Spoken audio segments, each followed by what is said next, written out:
Joined by Bryan Hayes and Bruce Boudreau. Gentlemen, the Leafs have got 6 games left. At this point, their most likely opening round opponents, the Sens or the Panthers, the Battle of Ontario, or a date with the defending Cup champs who knocked them out in the second round 2 years ago. Each team represents different challenges. So I'll ask you first, Bruce. What's the most significant challenge the Leafs would face facing the Panthers?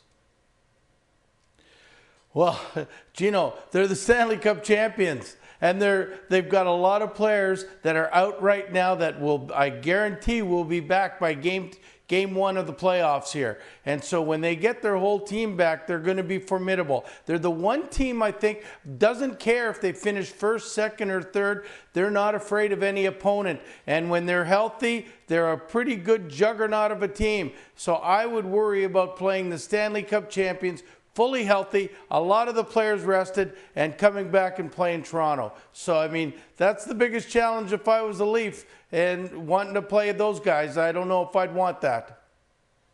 What about the Sens? The surging Sens are on the cusp of their first playoff appearance since 2017.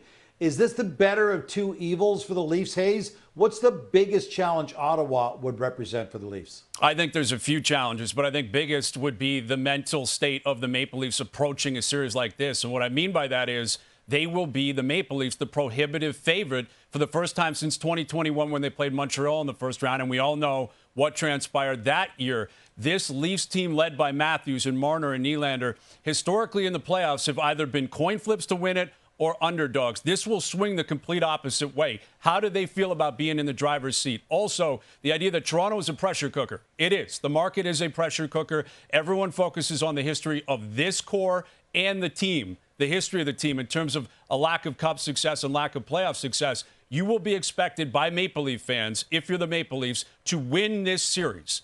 Coin flip against Florida, coin flip against Tampa. You've got to beat Ottawa. How does this team and how does the core handle that? Also, Ottawa's young, they're hungry, and they've beaten the Leafs 3 times this year. They've matched up well against Toronto during the regular season. And I think this last point is a reality for any team the Leafs are going to face, whether it is Florida, Ottawa, Tampa. The best goalie's on the other end of the ice, right? Stoller's been really good this year. Wall's been very good. We still don't know who's going to start game 1 for the Leafs. We know Linus Ullmark will be starting for Ottawa. He's a really good goalie, and he's playing red hot right now.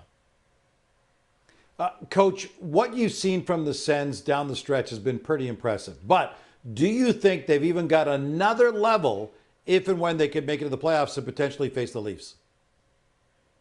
You know what? I really believe that they're playing as good as they can play right now. I've seen it happen before, but when you get in the playoffs, you got to be at least 10% better than you played in the regular season. I don't know if Ottawa can play any better than they're playing right now. I know Florida can play a lot better than they're playing right now, and I know the Leafs can pick it up. When I've seen them play against the top teams in the league and they pick their game up, they can. I'm not sure if Ottawa can. They're fighting their butt to get as high in the standings and just get in the playoffs, and I think that's about the level that they're going to play in the playoffs. I'd be shocked if Ullmark can play any better. I'd be shocked if a lot of these guys on Ottawa can play any better than they're playing right now, and they're playing damn good, but they're going to have to be better if they want to win in the playoffs.